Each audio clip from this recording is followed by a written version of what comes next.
Hello and welcome back to my YouTube channel. This is me Priyanshi and I'm from NIFT Bhubaneswar. So today I will be talking about some tips for the first year students who are going to join NIFT this year.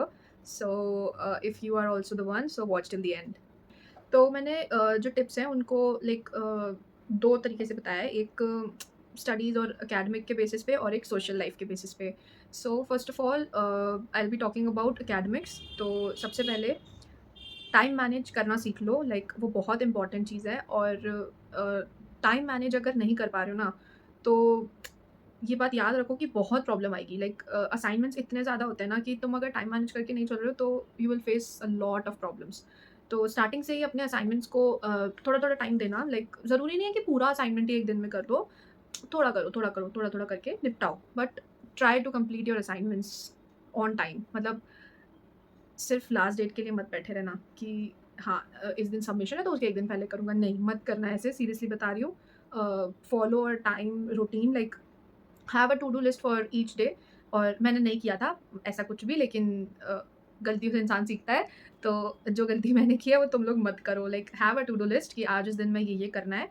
और या this is and this will be a very important tip कि time manage करो और starting से ही अपने assignments को like थोड़ा-थोड़ा करके प्रायोरिटाइज़ करो। और मतलब थोड़ा-थोड़ा करके निपटाओ और सबसे पहले असाइनमेंट्स को ही टाइम दो। बाकी सारी चीज़ों पे ज़्यादा ध्यान मत दो। जो असाइनमेंट्स मिले हैं उनके लिए like give some time and complete करते चलो। तो एंड में तुम्हारे ऊपर बर्डन नहीं रहेगा कि हाँ, ये भी रह गया, ये भी रह गया, ऐसा नहीं होगा। Okay, so time management is the key. Then उसके बाद फैकल्टीज़ से अच्छा कॉन्टैक्ट रखो। लाइक उनसे बना के रखो, उनसे अपने आइडियाज़ डिस्कस करो। और फैकल्टीज़ तुम्हारे पास नहीं आएँगे, तुम्हें उनके पास जाना होगा। ये मैंने एक पुरानी वीडियो में भी बोला हुआ है, इसमें भी बोल रही हूँ क्योंकि ये सिर्फ़ एक टिप्स के ऊपर वीडियो है। So reach out to your faculties and उनकी बात को, मतलब अगर वो तुम्हें किसी चीज़ पे क्रिटिसाइज़ कर रहे हैं, तो उस चीज़ पे वर्क करो, ना कि उनसे बहस करो। लाइक हाँ, ठीक है, तुमको लग रहा है कि तुम्हारा चीज़ सही है, पर एक पॉइंट तक ही तुम उस चीज़ के ऊपर उनसे बहस कर सकते हो। अगर वो जेन्युइन क्रिटिसिज़्म दे रहे हैं, तो उसको एक्सेप्ट करो, उस पे काम करो। ना कि उनके साथ बैठ के आर्ग्यू करने लग जाओ कि नहीं, मैं तो सही बोल रही हूँ या मैं सही बोल रहा हूँ, मैं तो यही करूँगा। वो तुमसे बड़े हैं, उनके पास तुमसे ज़्यादा एक्सपीरियंस है, अगर और वो तुम्हें वहाँ पे सिखाने के लिए बैठे। So take their criticism in a positive way. मतलब अगर वो कुछ समझा रहे हैं या करेक्ट कर रहे हैं तो उसको एक हेल्दी तरीके से लो। उसके बाद अपने आइडियाज़ जो हैं वो share, like don't share your ideas with someone. Like एक ये होता है कि हाँ, जब आप ग्रुप असाइनमेंट्स में कर पार्टिसिपेट किए हुए हो या लाइक आप ग्रुप असाइनमेंट कर रहे हो, तो उसमें अपना 100% दो। उसमें अपने जितने अच्छे आइडियाज़ दे सकते हो, जितना अपना पार्टिसिपेशन दे सकते हो, वो करो। क्योंकि जो ग्रुप असाइनमेंट्स होते हैं ना, उसकी एट द एंड आपको मार्क्स इंडिविजुअल काम के ऊपर मिलते हैं कि आपने इंडिविजुअली कितना कंट्रीब्यूट किया है। और इनफैक्ट कुछ-कुछ फैकल्टीज़ तो ऐसे होते हैं कि वो लोग ना लाइक अपना खुद से मार्क्स देने की जगह कुछ वेटेज उस चीज़ का भी रखते हैं कि जो ग्रुप मेंबर्स थे ना, वो एक-दूसरे को मार्क्स देंगे कि उन लोगों ने एक्चुअल में कितना काम किया है। क्योंकि फैकल्टीज़ को नहीं पता होता ना कि ग्रुप में कौन काम कर रहा है। और अगर आपके ग्रुपमेट्स को तो पता है कि आप काम नहीं कर रहे हो और उन पे डिपेंडेंट हो, तो प्रॉब्लम फेस करनी पड़ सकती है। तो ग्रुप असाइनमेंट्स में इक्वली पार्टिसिपेट करो। ये मत सोचो कि वो लोग कर लेंगे या फिर अपना इंडिविजुअल काम को प्रायोरिटाइज़ करो, ऐसा नहीं है। क्योंकि ग्रुप असाइनमेंट में जो लोग हैं, वो लोग भी अपना इंडिविजुअल काम छोड़ के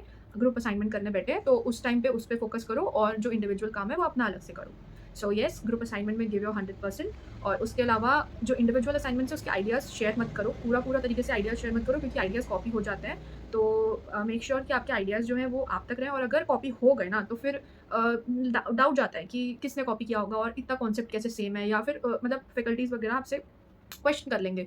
सो इट्स बेटर कि आइडियाज़ पहले से शेयर ही ना करो और अपने आइडियाज़ जो हैं वो अपने तक रखो। उसके बाद सीनियर्स से भी कॉन्टैक्ट रखो। मतलब जिनसे आपकी बनती है, या फिर सीनियर से बात करने की कोशिश करो क्योंकि वो लोग भी आपको काफ़ी गाइडेंस देते हैं कि कैसे आपको आगे करके क्या काम करना चाहिए, क्या नहीं करना चाहिए। वो लोग भी काफ़ी हेल्प करते हैं, तो उनसे भी कॉन्टैक्ट बना के रखो। हेल्दी कॉन्टैक्ट, बुरा नहीं। अगर आपकी उनसे देखो, आप बात सबसे करो। अगर उनसे नहीं बन रही है तो फिर उनसे उस बारे में बात मत करो। लेकिन ऐसा नहीं है ना कि सबसे नहीं बनेगी। तो जिनसे आपकी अच्छे से बन रही है, तो आप उनसे अच्छा कॉन्टैक्ट रखो, उनसे डिस्कस करो कि ऐसा-ऐसा है, और मतलब वो आपको काफ़ी गाइड करेंगे।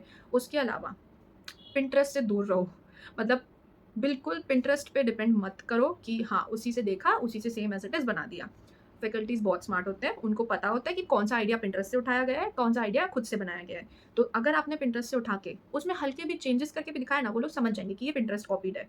तो मेक श्योर कि पिंटरेस्ट से थोड़ा दूर रहो, उसको टाटा बाय-बाय कर दो। और आइडियाज़ लेने हैं और इंस्पिरेशन लेनी है, तो यार लाइब्रेरी है, वहाँ जाके बुक्स पढ़ो। नहीं तो फिर अपने आस-पास देखो, आपको इंस्पिरेशन आस-पास से इतनी ज़्यादा मिलेगी ना कि आपको पिंटरेस्ट पे जाने की ज़रूरत ही नहीं पड़ेगी। ऑब्जर्वेंट बनो, ऑब्जर्व करो चीज़ों को। तो वो सब चीज़ें आपके लिए बहुत बेनिफिशियल होने वाली हैं, लाइक पिंटरेस्ट से दूर रहना। उसके बाद असाइनमेंट्स जो है वो टाइम पे सबमिट करो। ये होता है ना कि जैसे काम नहीं हो पाया, अगर थोड़ा बहुत भी इनकम्प्लीट है ना, इनकम्प्लीट काम भी फैकल्टी को दिखा दो जिस डेट पे वो लोग सबमिशन मांग रहे हैं। अगर बाय चांस किसी जेन्युइन रीज़न के चक्कर में आप काम कंप्लीट नहीं कर पाए हो, सो टॉक टू देम। ये मत करो कि भाई असाइनमेंट नहीं है तो छुट्टी कर ली, ऐसा मत करना। जाना उनसे बताना कि इतना इतना रह गया, जितना आपका अभी तक का काम है, जितना आपने कर रखा है, वो दिखा दो उस डे पे कि सर मैम इतना इतना हुआ है और अभी इतना रह गया है, अगर मुझे एक्सटेंशन मिल सकता है या फिर मैं इनकम्प्लीट सबमिट कर दूँ। बात करो उनसे। छुट्टी करके या फिर उस चीज़ से भाग के कुछ नहीं होगा, आपकी इमेज ही गलत हो जाएगी फैकल्टी के सामने कि ये पर्सन तो काम सबमिट नहीं करता और ये सब। तो वैसे तो कोशिश करो कि काम आपका कंप्लीट हो जाए सबमिशन डेट्स तक, लेकिन अगर नहीं हो पाता है तो भागने की जगह उस चीज़ को फेस करो। मतलब जाके उनसे डिस्कस कर लो कि ऐसा-ऐसा है, इतना-इतना हुआ है और उनको दिखा दो कि जितनी आपकी प्रोग्रेस है। उसके बाद work on your skills and improve them. जैसे कि होता है ना कि आपको अपने डिपार्टमेंट के अलावा आपका किसी और चीज़ में इंटरेस्ट है। जैसे कि सपोज़ आप कोई डिपार्टमेंट में है और उसके अलावा भी आपका किसी चीज़ में इंटरेस्ट है। जैसे अगर आप मान लो कि let's say crochet, okay, so if you are interested in that, तो उसको भी टाइम दो थोड़ा थोड़ा कि आप उसको इम्प्रोवाइज करो और अपने फिर असाइनमेंट्स में आप उन चीज़ को यूज़ कर सकते हो। So work on your skills and keep working on your portfolio from the start. बहुत इंपॉर्टेंट होता है।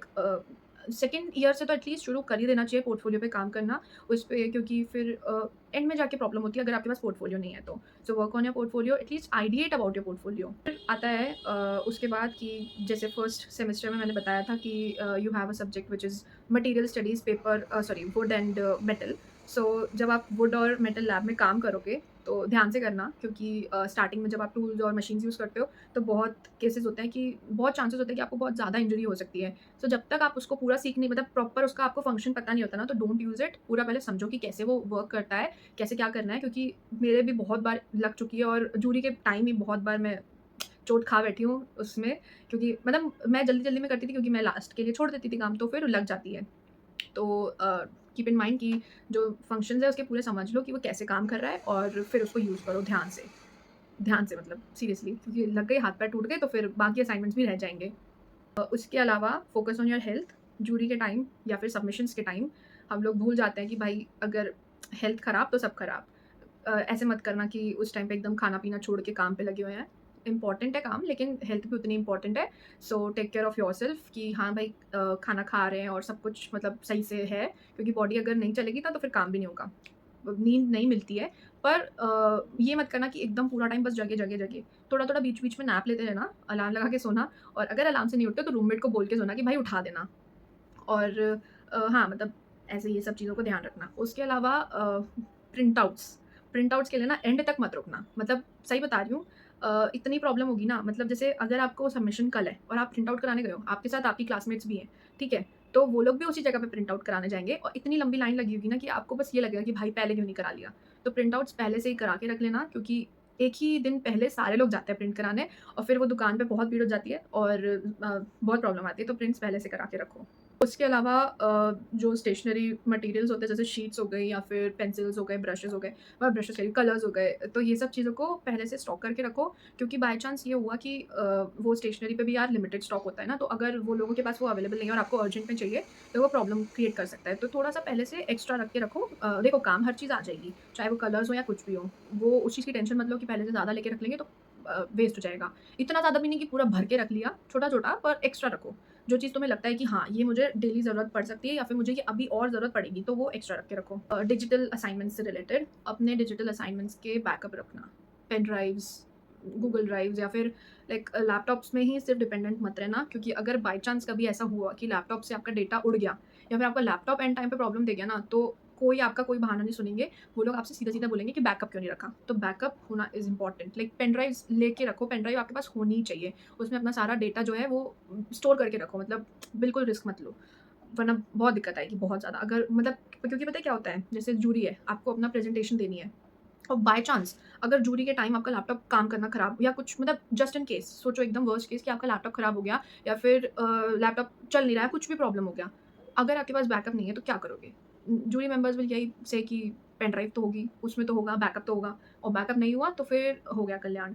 तो बैकअप रखना पेन ड्राइव्स में, क्योंकि पेन ड्राइव आप किसी और के डिवाइस में भी लगा के दिखा सकते हो। तो it's better to have a backup option. हाँ, तो ये सब तो हो गया आपका एकेडमिक्स के बेसिस पे। इतनी टिप्स सफिशिएंट है और बाकी थोड़ा-सा खुद भी गलती करके सीख लेना। और now let's talk about social life. College के इवेंट्स में पार्टिसिपेट करना। कॉलेज के इवेंट्स होते हैं, उसमें पार्टिसिपेट करो, जितना कर सकते हो, लोगों से कॉन्टैक्ट करो और जितना मतलब अपना उसमें कंट्रीब्यूट कर सकते हो ना उतना करो। मतलब ये मत बन के रहो कि यार कॉलेज से हॉस्टल, हॉस्टल से कॉलेज से हॉस्टल, बस क्लास से हॉस्टल, हॉस्टल से क्लास। ये नहीं, अगर कुछ इवेंट हो रहा है उसमें अच्छे से पार्टिसिपेट करो, अच्छे से मतलब यार जोश दिखाओ थोड़ा, मतलब क्या ऐसे नहीं, सिर्फ काम नहीं, इवेंट्स में भी पार्टिसिपेट करो। विजिट्स को मिस मत करना। देखो कॉलेज वाले भी बहुत सारी जगहों पे लेके जाते हैं क्योंकि as a part of our curriculum हमको विजिट्स भी इंपॉर्टेंट होते हैं। तो कॉलेज की तरफ से जो विजिट्स होंगे उस पर तो जाना ही, उस पर कभी छुट्टी मत करना कि नहीं छोड़ो सोना है या नींद पूरी करनी है वहाँ हम चले जाएंगे। नहीं, कॉलेज की तरफ से लेके जा रहे हैं तो सारे अपने क्लासमेट्स के साथ जाओ और वहाँ से जितना आप ऑब्जर्व कर सकते हो, जितना आप अपने नोट डाउन कर सकते हो, उसकी फ़ोटोज़ खींच सकते हो, वीडियोज़ बना सकते हो तो वो करो। वो बहुत हेल्प करता है आपको क्योंकि यू नेवर नो कहाँ से आपको इंस्पिरेशन मिल जाए और आपके असाइनमेंट्स में कौन सी चीज़ कब हेल्प कर जाए। तो ये चीज़ हो गई और इसके अलावा भुवनेश्वर में ऑलरेडी सबको पता ही है कि मंदिर बहुत सारे हैं। तो अगर आप कभी वहाँ जाते हो तो उसको भी कैप्चर करके रखो क्योंकि ज़रूरी नहीं ना कि जब सिर्फ़ कॉलेज वाले लेके जा रहे हैं तो ही हम लाइक उससे नॉलेज गेन करें या फिर उससे ऑब्ज़र्व करें। हम खुद से भी जा रहे हैं तो हमको भी लाइक ऑब्ज़र्व करना चाहिए, चीज़ों को ऑब्ज़र्व करना सीखो। उसके बाद एक पॉइंट है, डोंट होल्ड ऑन थिंग्स। चाहे वो लड़ाई हो, चाहे वो कुछ भी हो। अगर आपको मतलब चाहे वो कुछ भी चीज़ हो मतलब होल्ड ऑन करके मत रखना क्योंकि ऑलरेडी काम का इतना स्ट्रेस हो जाएगा ना कि अगर तुम ये सारे स्यापे भी दिमाग में रख के रखोगे ना तो फिर खराब है। मतलब सीरियसली वेस्ट है वो चीज़ कि तुम्हारे बैचमेट से लड़ाई हो गई, तुम्हारे फ्रेंड से लड़ाई हो गई तो तुम उसको पकड़ के बैठे हो कि भाई साहब उसने तो मुझसे ऐसे बोल दिया, अब तो भाई मेरी ज़िंदगी खराब हो गई। नहीं, कुछ मत करना ऐसा और अपने काम पे फ़ोकस करना, जिसके लिए आए हो वो चीज़ करना, focus on your goal. That's the only important thing. ये याद रखना वहाँ पे जाके कि भाई कितने भी फ्रेंड्स बन जाए, कितना भी कुछ भी हो जाए ना, तो कभी ये मत भूलना कि आप लोग वहाँ गए क्यों हो। हाँ, मुझे पता है लड़ाई होगी तो बुरा लगता है, पर उसको इतना ज़्यादा खींच के मत बैठे रहो कि भाई असाइनमेंट्स ही तुम्हारे खराब। असाइनमेंट्स पे टाइम दो, अपने खुद पे टाइम दो और लड़ाई होती है कोई बात नहीं, उसको सॉर्ट कर सकते हो तो कर लो, नहीं सॉर्ट हो रही है तो उसको अपने दिमाग में मत रख के रखो। मूव ऑन करो और अपने काम पे फ़ोकस करो क्योंकि वहाँ पे काम के लिए गए हो।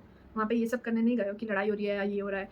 और उसके अलावा जैसे आप नई जगह पे जा रहे हो तो अगर आपको कोई कुछ बोल देता है, जैसे अगर आपका कोई बड़ा सीनियर या फिर सीनियर की ही बात नहीं कर रही हूँ, मतलब कोई भी आपका बैचमेट है या बाहर आपके कोई भी रैंडम इंसान है, कुछ भी है, किसी से कोई प्रॉब्लम होती है, आपको कोई आपको कुछ बोलता है, तो उनसे डर के मत बैठो। उनसे आप लाइक मैच्योरली हैंडल करो वो चीज़ क्योंकि अगर आप देखो ना उनसे लड़ाई करो, मतलब ये नहीं कि गुंडागर्दी भाई चालू हो गए, हाँ भाई मारपीट करेंगे, ये भी मत करो but at least handle that situation maturely कि हाँ, मतलब ये नहीं लग रहा उसको कि तुम डरपोक हो या तुम उस चीज़ से डर रहे हो या भाग रहे हो। उस चीज़ को वहाँ हैंडल करके ख़त्म करो और कोई भी चीज़ को ना अपने दिमाग में लाइक इतना वो मत करना कि तुम अपने असाइनमेंट्स को ख़राब कर सको। मतलब ये सब चीज़ें ना असाइनमेंट्स पे फ़र्क नहीं डालनी चाहिए। सो ध्यान रखना इस बात का कि अगर कुछ होता है तो अपने आप से सॉल्व करने की कोशिश करो और सॉल्व भी तमीज़ से, बदतमीज़ी से नहीं। अगर वो कर रहे हैं तो वो अलग बात है, पर एक वो होता है ना कि तुम अपना स्टैंडर्ड क्यों किसी के सामने गिराओ? तो अच्छे से मतलब हुँ, स्पेशली लड़कों के लिए ये चीज़ क्योंकि वो लोग भाई पागल हो जाते हैं कि हाँ, अब तुम मारपीट करेंगे। ज़रूरत नहीं होती है इन सब चीज़ों की, अगर तुम तमीज़ से मुँह से भी बात करके निपटा सकते हो, निपटा लो, हाथ-पैर चलाने की ज़रूरत नहीं होती है, स्पेशली फॉर बॉयज़। येस, तो ये सब टिप्स थी मेरे पास मेरे फर्स्ट ईयर के एक्सपीरियंस से।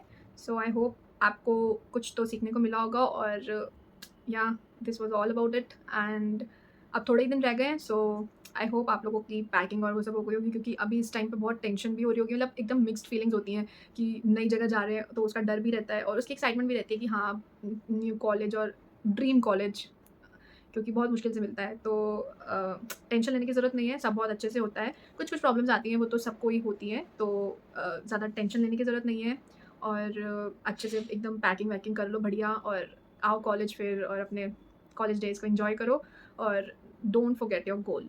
Yes, that's the main thing, don't forget your goal कि आप क्यों जा रहे हो।